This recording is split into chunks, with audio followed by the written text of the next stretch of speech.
Hello my dear friends, you're on the Military Summary channel, and today we will discuss the situation in Ukraine on the 5th of March of 2023. Today we have a lot of very interesting updates, so let's start. And first we're going to start with the Kupyansk frontline. The Ministry of Defense of Russian Federation reported that during the previous 24 hours, as a result of clashes along Oskol River, the Ukrainians lost 40 soldiers and 4 armored vehicles. If we compare the level of losses with the previous day, so we see that the Russians' activity has been reduced during the previous 24 hours because yesterday the Ukrainians lost 90 soldiers, 7 armored vehicles, including 1 tank. So we don't see any changes on the ground. This is just regular duels, regular artillery, regular commandos battles, duels, commandos and scouts, and so on, nothing more.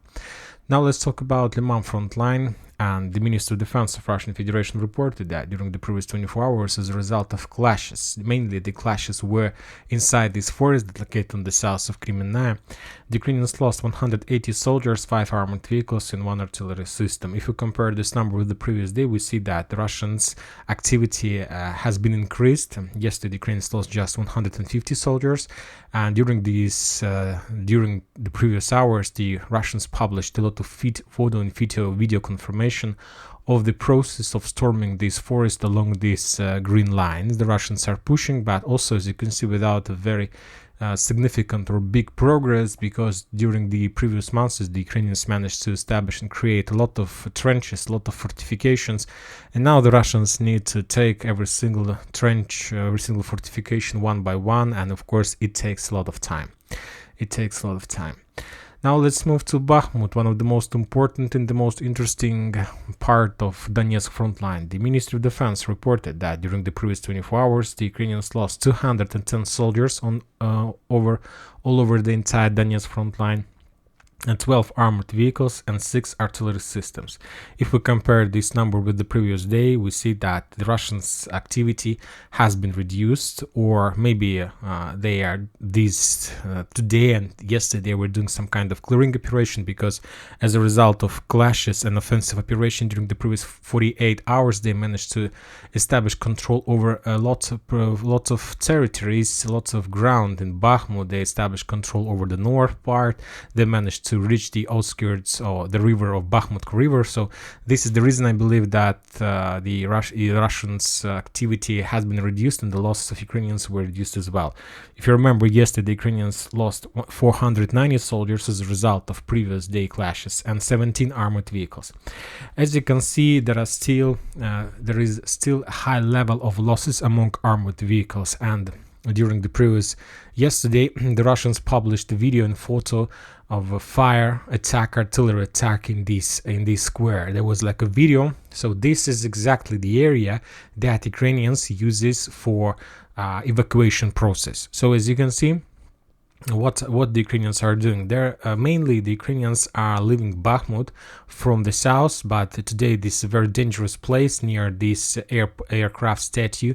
So the best solution for the Ukrainians is to evacuate Bakhmut somewhere in the middle, because we are talking about Kromova.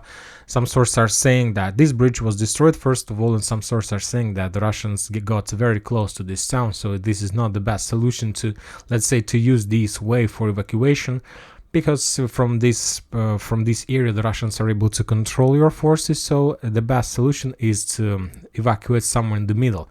The ground is not very good, but the Ukrainians don't have any other option. So the Ukrainians try to get Ivanovska, trying to get these let's say intersections of roads, and then they're moving maybe even along TO5 road, or maybe along the forest. They're getting here, and then they try to cross this area, because there is a channel here from the south and from the north, and exactly this area channel goes on the ground. So there is like a possibility to cross this area. Let's return back to the Western sources map and to see this. Exactly, this is the area where the Ukrainians are able to, there are a lot of local roads, as you can see, that goes through the forest and so on, and they're crossing this area, and then they're entering Chasov Yar. And of course, this area is under complete Russia fire control, air control. And yesterday, the Russians published a video of attack during night period of time, and they was very pretty accurate, and the loss of Ukrainians were very high according to the video and photo confirmation the Russians provided. So as you can see, the process is very difficult. Furthermore, today Bakhmut were visited by two, let's say, two press. Very famous Russian press, and they visited military press, and they visited this town, and they made some kind of interview, and they published very interesting material. They were saying that around 40% of Bakhmut is already under Russian control. They're saying that the eastern part, right till the river of Bakhmutka, is under Russian control, and the south part, at least the territory that located on the north from Opatna. So if we take a look at the Western sources map, the Russians, these guys were talking about this eastern part and this south part. So let's update this map according to this information. And that information was provided by Wagner's. And so this is the current situation in Bakhmut. The eastern part and the south part are under Russian control. Furthermore, they added that by like 5th of March, the Russians controlled around 40% of Bakhmut. Furthermore, there are still around 10,000-12,000 soldiers inside Bakhmut. If you remember, a few days ago we discussed that maybe there are around 3,500 of soldiers, but today the numbers have been changed by the Russians, and the Wagners are saying, according to their calculations, according to their estimations, there are around 10,000-12,000 soldiers. Furthermore, they added that during today and yesterday the Ukrainians started their evacuation process, but they can't do this, like they can't evacuate entire army at once. And the reason is that every single square meter between this town, Kanal, Khromovo, Ivanovsk, is under Russian fire control. The Russians are not counting shells and rockets and missiles, but they're attacking this area 24 hours a day. And the Ukrainians are using the following tactics. They're every single 30 minutes they're sent another convoy of forces from Bakhmut. Usually they're using from 5 to 7 light armored vehicles. So this is the reason, as we discussed yesterday and the previous days, why the losses among the armored light vehicles are so high. The reason is that this is the only vehicles that Ukrainians are able to use for evacuation because of speed and because of flexibility along the roads and so on, along the fields and so on. So they're using 5 till 7 vehicles, and as we can understand, let's assume that the Ukrainians are able to put, let's say, 10 soldiers inside one light vehicle. So that means that during every single half an hour, the Ukrainians are able to evacuate something around 60 Ukrainians. So if we take like 24 hours per day, and if we assume that every single 30 minutes the Ukrainians evacuate another column convoy of Ukrainians, so that means that during a day, if you multiply 60 soldiers per one attempt, multiplying 48 attempts per 24 hours, that means that during the day the Ukrainians are able to evacuate something around 2.5 and 3,000 soldiers per day. So if the Russians are saying that there are still by this morning around 12,000 soldiers, that means that the Ukrainians still need another 4 days if they want to evacuate the entire army from Bakhmut. I don't think that the Russians are going to allow them to do this, but I believe that another 2 days, including today, we're going to see another 1 or 2 or 3 days of evacuation process, and after that the rearguard forces will be encircled. I'm talking about 3,000 soldiers, and they will be captured by the Russians, because I don't think that those guys who will be left in Bakhmut as a rearguard forces are able to evacuate. Furthermore, if we analyze the numbers, we see that we analyzed the numbers of losses among the manpower. They are very high. We see that there is a very, very high intensivity of clashes. We discussed about the armored vehicles, about the losses. We see that all the roads under fire, and the only possible solution for the Ukrainians to use light vehicles. And now let's talk about the losses among artillery systems, because during the previous days, the losses among artillery systems has been have been increased from the Ukrainian side. Let's say today the Russians reported that the Ukrainians lost 6 artillery systems, one M77 howitzer, another M109 howitzer, Gvazdika, Tulpan, Smerch D30 howitzer. So a lot of types, a lot of different types of artillery systems. When talking about yesterday, the Ukrainians lost 7 armored vehicles. For example, on the 3rd of March, the Ukrainians lost another 7 artillery systems, my bad. Let's say on the 2nd of March, the Ukrainians lost 3 artillery systems, and on the 1st of March, the Ukrainians lost something around 2 artillery systems. So as you can see, on the at the beginning of this month, the Ukrainians' losses among artillery systems weren't so high, and today, yesterday, the day before yesterday, they have been increased. What have changed? What has changed? And what these numbers are saying us about the battle for Bakhmut? As we discussed, this entire area from Channel to, let's say, this road, and from Khromovo to Ivanovska, this cross, is under complete Russian fire control. There are dozens, hundreds of drones from the Russian side. There are a lot of very powerful commandos and scouts all over. Every single forest is filled by the Russians. They have possibility to see everything, and when they see. When the Ukrainians start collecting a convoy, of course they are ready. They inform this. They are sending this information to artillery squads, and then they're doing their job. So, what is the solution for the Ukrainians? We understand that anyway, the Ukrainians do have possibility to evacuate, and the only possible solution how to evacuate from Bakhmut as much as possible is to bring as much as possible units, artillery units, to the combat line, and to start or to proceed or to give a Russian artillery battle, like battles between artillery. So this is the only solution. So if you see that enemy artillery systems attacks your convoys or your forces or some position on the ground, that means that you need to bring your own artillery system and to start clashes with the enemy artillery system by suppressing them. And this situation allows the Ukrainians to use some short period of times when they can start evacuation. So this is the reason why the intensity of artillery duels have been increased during the previous hours, and we see that this is also not a very good situation, because as you can see, this situation is completely in Russian favor, and when there were no evacuation process, their Ukrainian artillery system were somewhere in the back, and they were attacking the Russians somewhere, let's say, on the offensive position. So let's say when the Russians were attacking, let's say, assume the Russians were attacking Berkhovku from Paraskovyevku, yes.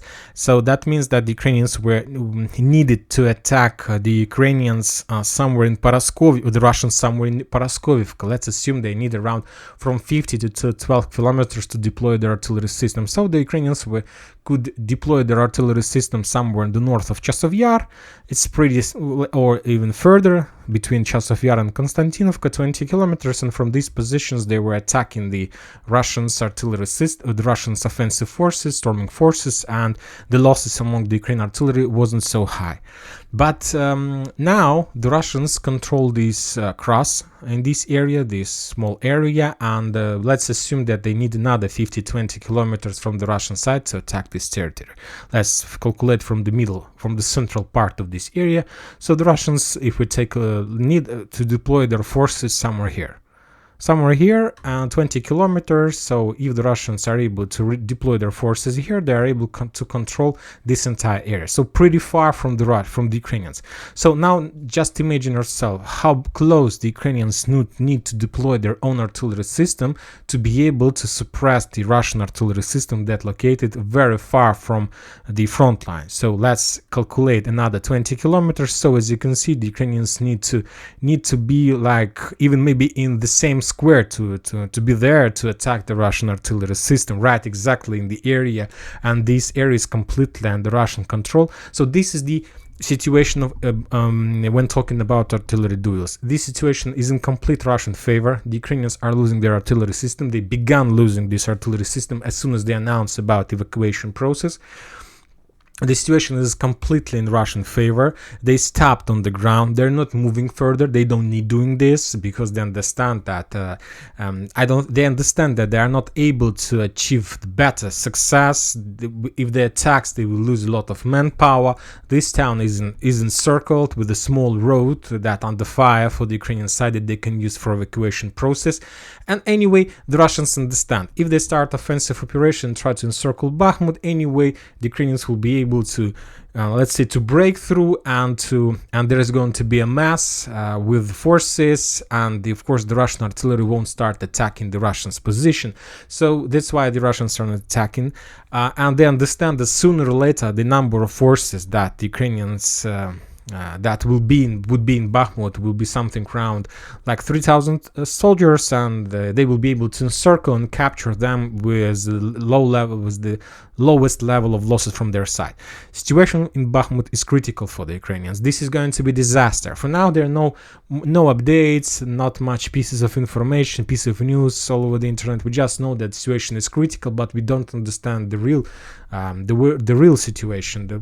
What does it mean critical? We heard a lot about critical situation during the different types of battles, clashes, but this is not even a critical situation. This is disaster. Imagine yourself 12,000 soldiers inside Bakhmut, and they need to be evacuated in direction of Chasiv Yar through the death field. This is I can't call this area somewhere with other title. This is the death field for the Ukrainians. They're losing hundreds of soldiers every day trying to break through this artillery controlled field or something like this. But I understand that within a week, when the entire Bakhmut is going to fall or encircled by the Russians, the Ukrainian soldiers who managed to evacuate will start publishing video, photo confirmation of the disaster, and then we will understand the real catastrophe that took place in Bakhmut starting from the 1st of March, when the Ukrainians announced about the evacuation process, when the Ukrainians lost the towns in Berkhovka, Bruchhat, and Berkhovka, and Dubovo, Vasilievka, and the area along the railroad. So then we will understand everything. Now let's move from the Bakhmut one more time, just to the Russians are saying that per day the Ukrainians are able to evacuate something around 2,500 soldiers. If there are 12,000, so that means that another 4 or 5 days the Ukrainians need for evacuation. I believe that there are going to be 3 days, another 3 or 2 days of stable evacuation, and the last 2 days they're going to be mess and balagan, and the Russians will take the situation in their hands, and they will get as much as possible benefits within the next 4 days. Everything will be solved in Bakhmut, as I understand, according to information we have from the open sources. Now let's move to Donetsk. Donetsk is under very heavy as it used to be, as it was during the previous days. The Ukrainians attacked the town. Furthermore, the Ukrainians attacked the Russian position, or made another attempt to attack and to push the Russians back from the fortifications and trenches that located on the north of Oputna and Vadiana. So these hills, there are 2 hills, very important hills, that the Russians established control over during the previous February months of clashes. And the Ukrainians, using their 35th Brigade, made another attempt. Not a big, not powerful army. They collected just a few tanks and few armored vehicles and attacked the Russians. But they were spotted, discovered, and counter-attacked by Russian artillery. And as a result of that clashes, the Ukrainians were defeated and were forced to step back. When talking about, let's say, the Institute of Study of War map, there is a very interesting update here. As you can see, this map has been updated. Now this map shows that entire Vadiana is under Russian control, and the control moves very far to the west. As you can see, right, the Russians have almost established control over entire Vadiana and over entire water reservoir. Let's return back to the Russian sources map. So this map shows almost the same situation, but the Russians are saying that this territory is in the gray zone. But the Institute of Study are saying that this territory is under complete Russian control. The same situation we can find on the deployment map. As you can see, they're also showing us the progress, and that was the real reason why the Ukrainians started counter-offensive operation in direction of Vadiana. As you can see, the forces in DPR, I believe they took a decision to change the tactic, and now they're using Wagner's tactics of attacking the fortifications. If you remember, during the previous months, during the previous phase of special military operation, the Russians were attacking in front. And that's why they had a lot of losses, and they couldn't achieve significant progress. And even if they were achieving some progress, they spent a lot of ammo, shells, armored vehicles, tanks. So every time they paid a significant price for a single square meter during the previous phase of special operation. And after they saw the progress and results of Wagner's, the Russians in DPR changed their tactics. And now, if we take a look at this map, we're gonna see that let's say the Pesky front line has the same pattern as Marinka front line. As you can see, the Russians trying to encircle Первомайska from the south by attacking in the direction of Nivolska, and by developing the bridgehead from Vadian along the water reservoirs in the direction of Первомайska, and they tried to encircle to cut the supply roads. The same situation we can see in Marinka. They attack from the north, trying to go from the north, and they're also attacking from the south, trying to cut the supply through Pobeda. So the main thing that the Russians are trying to attack, not to attack in front, and try to attack the enemy forces from the flanks. So the same tactics that Wagner's used in Bakhmut. First, the Wagner's attack, if you remember, the Solidar, they penetrated and they tried to encircle from the north. So as you can see, the Russians are trying to develop their skills. Now they have a lot of experience, and this allows, I believe that these tactics can allow them to achieve significant progress or more progress on the ground. So anyway, we'll see that within the next months the map will be changed. By the way, some Russian military experts and Ukrainian military experts are saying that after taking Bakhmut, we are not going to see any movements on the ground from the Russian side, because they see that Ukrainians have almost completed their preparation before the spring greatest offensive operation from the Ukrainian side. And the Russians, I believe, according to these experts, took a decision to slow down, to stop, and to, let's say, to repulse upcoming, to make greatest repulsation of greatest Ukrainian offensive operation in Zaporozhye, and after that they will proceed and they will continue their offensive operation from their side. So for now, even some sources are saying that we won't see even active clashes in Seversk. Maybe will, maybe not. But anyway, the Russians, according to these experts, took a decision to serve reserves, to save army, and just first they need to repulse the Ukrainian attack, and then they will think what to do next. Okay, when talking about the South Donetsk area, about Ugledar, the Russians reported that during the previous 24 hours, the Ukrainians lost 80 soldiers, 10 armored vehicles, 1 artillery system D-20, another radar INT PQ-37. Also, the Ukrainians lost few ammo depots in this area on the Zaporozhye front line. As you can see, the radar was lost in the Zaporozhye front line, but without any changes on the ground. When talking about Kherson area, the Russians reported that during the previous 24 hours artillery duels, the Ukrainians lost 30 soldiers, 10 armored vehicles, and 3 artillery systems, Gvozdik, Amstabin, D-30 howitzer.